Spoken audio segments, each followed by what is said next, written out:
Hello friends, welcome back. दोस्तों, अगर मैं आप सबसे पूछूं किसी भी कंट्री को चलाने के लिए सबसे इंपॉर्टेंट चीज क्या है, आप सब सोचेंगे और बोलेंगे पॉसिबली मिलिट्री और police services, may be medical services. Yes, these are important, but इनको भी चलाने के लिए सबसे इंपॉर्टेंट क्या है? Right, you guessed it right, सबसे इंपॉर्टेंट है मनी या पैसा।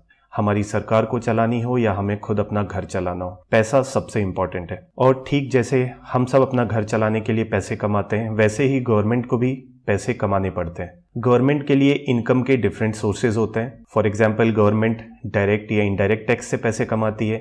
इसके अलावा गवर्नमेंट कंपनीज को जो प्रॉफिट हो उससे पैसे कमाती है। किसी भी गवर्नमेंट ओन्ड कंपनी जिसमें गवर्नमेंट के स्टेक्स हैं, उस स्टेक्स को सेल करके उससे भी पैसे कमाती है। रिसेंट ईयर्स में इंफ्रास्ट्रक्चर पे गवर्नमेंट ने काफी बड़े अमाउंट में पैसे खर्च किए हैं और इन बिटवीन कोविड की वजह से भी इकोनॉमी को काफी बड़ा लॉस हुआ है। इन सब की भरपाई के लिए गवर्नमेंट को इनकम के कुछ नए सोर्स देखने थे और उसके लिए गवर्नमेंट एक नई स्कीम लेकर आई है जिसे गवर्नमेंट नेशनल मोनेटाइजेशन पाइपलाइन कहती है, जिसमें गवर्नमेंट ने डिफरेंट वेज बताए हैं जिसके द्वारा गवर्नमेंट पैसे कमाएगी। दोस्तों, आज हम जानेंगे कि ये नेशनल मोनेटाइजेशन पाइपलाइन है क्या, actually how it will work, इसके अंदर कौन कौन से सेक्टर्स हैं और क्या ये monetization is equivalent to privatization. क्या सरकार अपनी कंपनीज को या अपने जो एसेट्स हैं, जो कि पब्लिक एसेट्स हैं, क्या सरकार उन्हें बेच रही है? इसके जो भी टर्म्स एंड कंडीशंस हैं वो क्या है। तो चलिए स्टार्ट करते हैं।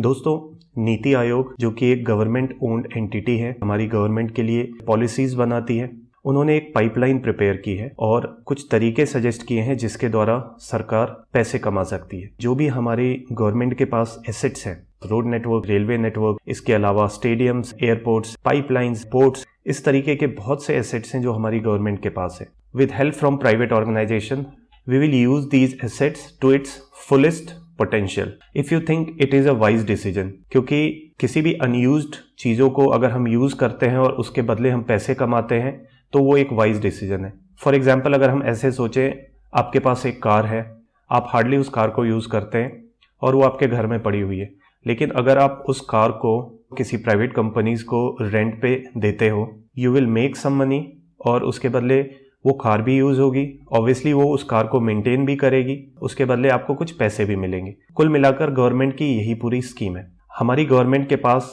एक बहुत ही लार्ज अमाउंट में एसेट्स हैं जो कि बिल्कुल ही अंडर यूटिलाइज्ड हैं या फिर फेयरली यूटिलाइज्ड नहीं है जितना उसका पोटेंशियल है। तो दोस्तों, ये स्कीम ऐसी है जिसमें गवर्नमेंट और प्राइवेट प्लेयर्स मिलकर गवर्नमेंट के ब्राउन फील्ड एसेट्स को यूज करेगी। ब्राउन फील्ड प्रोजेक्ट्स उन प्रोजेक्ट्स को बोलते हैं जो ऑलरेडी डेवलप्ड हैं।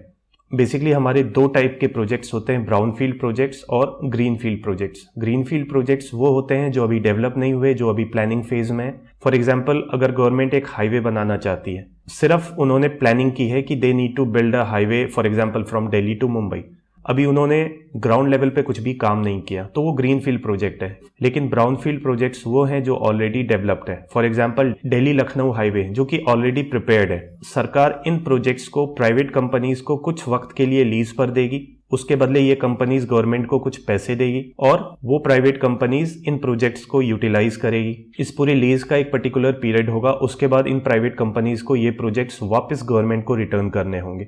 There is this mandatory clause कि ये प्रोजेक्ट्स हर हालत में सरकार को वापस लौटाने पड़ेंगे, इसलिए ये प्राइवेटाइज होने का सवाल ही पैदा नहीं होता।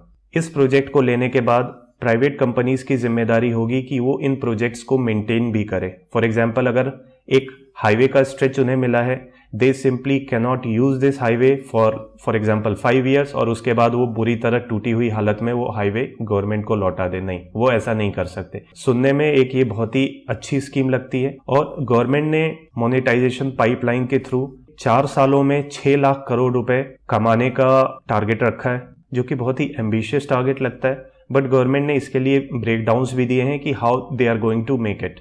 तो फ्रेंड्स, चलिए जानते हैं कौन से ऐसे एसेट्स हैं जो गवर्नमेंट मोनेटाइज करने वाली है through this scheme. There are around 20 asset class जो कि गवर्नमेंट ने मेंशन किए हैं, जिनमें railway, highway, power sector, ports, stadiums, these are the main assets जिनको गवर्नमेंट मोनेटाइज करने वाली है।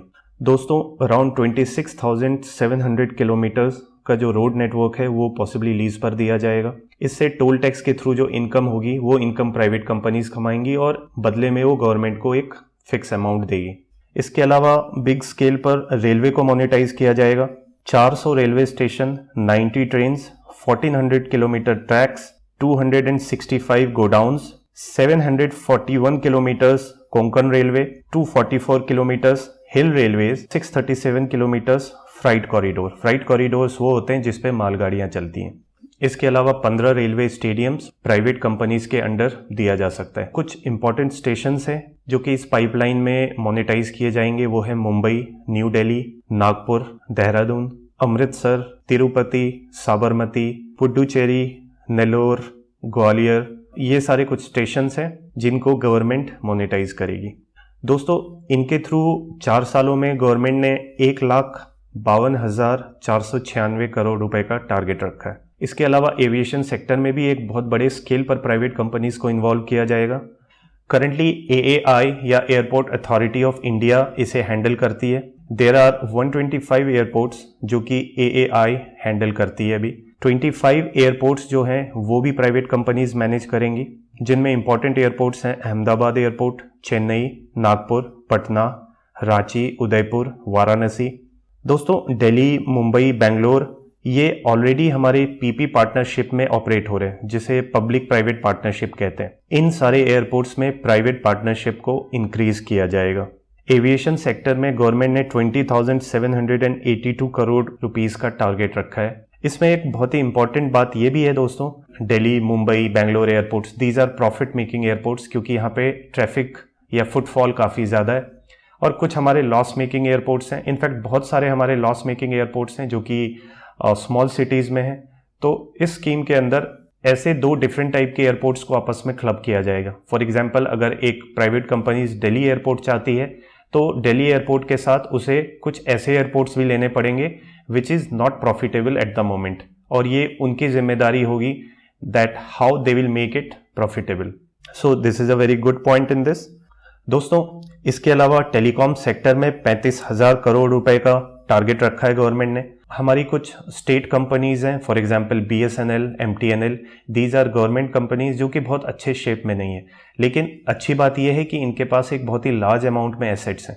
BSNL के पास एक ऑप्टिकल फाइबर का बहुत बड़ा नेटवर्क है। आई थिंक इंडिया में जियो के बाद सबसे बड़ा ऑप्टिकल फाइबर का नेटवर्क है। इस नेटवर्क को गवर्नमेंट प्राइवेट कंपनीज को यूटिलाइज करने को दे सकती है ऑन अ लीज बेसिस। उसके अलावा बहुत सी कम्युनिकेशन बैंड्स होती हैं जो कि गवर्नमेंट ऑक्शन करती है। अगर वो बैंड्स अंडर यूटिलाइज्ड हैं, प्राइवेट कंपनीज उसका यूज कर सकती हैं। तो इस तरीके से गवर्नमेंट ने टेलीकॉम सेक्टर में भी 35,000 करोड़ रुपए का एक टारगेट रखा है। दोस्तों, पावर सेक्टर के लिए गवर्नमेंट ने 40,000 करोड़ रुपए का एक टारगेट रखा है फॉर नेक्स्ट 4 ईयर्स, और इसमें भी प्राइवेट कंपनीज को एक बहुत बड़े स्केल पर इन्वॉल्व किया जाएगा। दोस्तों, जो हमारे इंपॉर्टेंट पावर प्लांट्स हैं उसमें प्राइवेट प्लेयर्स को लीज बेसिस पर कुछ हिस्सेदारी दी जाएगी, वहाँ प्रोडक्शन बढ़ाया जाएगा। इसके अलावा जो कुछ ऑनगोइंग प्रोजेक्ट्स हैं उनमें भी हम प्राइवेट प्लेयर्स को अलाउ करेंगे। पावर सप्लाई के थ्रू गवर्नमेंट 45,000 करोड़ रुपीस कमाना चाहती है। पूरी कंट्री डिफरेंट ग्रिड्स में कनेक्टेड होती है, तो इन ग्रिड्स का मेंटेनेंस, इनका रिपेयर वर्क, नए ग्रिड्स लगाने, नई लाइंस बिछानी, इन सब का काम प्राइवेट कंपनीज को दिया जाएगा। दोस्तों, इसके अलावा गवर्नमेंट के पास बहुत अच्छे स्टेडियम्स हैं जिनको वो लीज पर दे सकती है। इन स्टेडियम्स का यूज़ प्राइवेट कंपनीज प्रोग्राम्स के लिए या किसी इवेंट्स के लिए यूज़ कर सकती हैं, और इसके बदले उन्हें गवर्नमेंट को कुछ पैसे देने पड़ेंगे।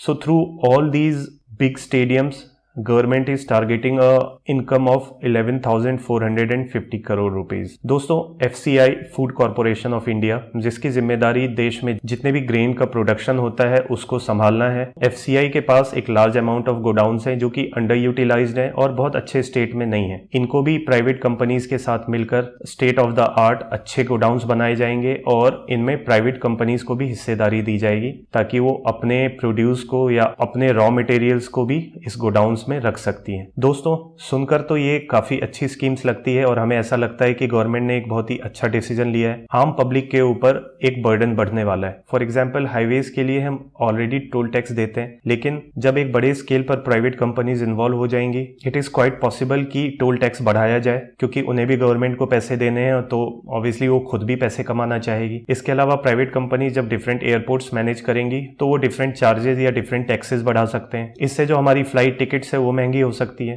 तो ट्रैवलिंग का कॉस्ट बढ़ सकता है।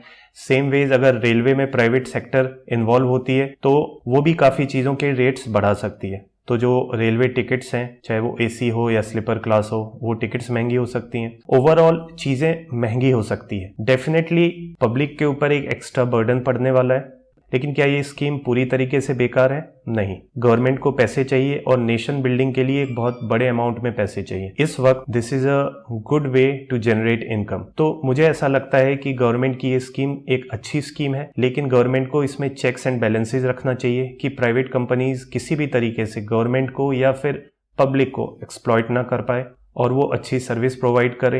ऐसी कंडीशंस भी होनी चाहिए कि if they are not providing a good service और अगर पब्लिक कंप्लेन करती है तो ये कॉन्ट्रैक्ट्स टर्मिनेट होने चाहिए। I hope this video is helpful to you. What do you think about this scheme? Please tell me in comment section. और दोस्तों, अगर इस वीडियो से आपको कुछ नई जानकारी मिली तो प्लीज शेयर करें, लाइक करें एंड सब्सक्राइब करें। दोस्तों, आज के लिए इतना ही। जय हिंद, जय भारत।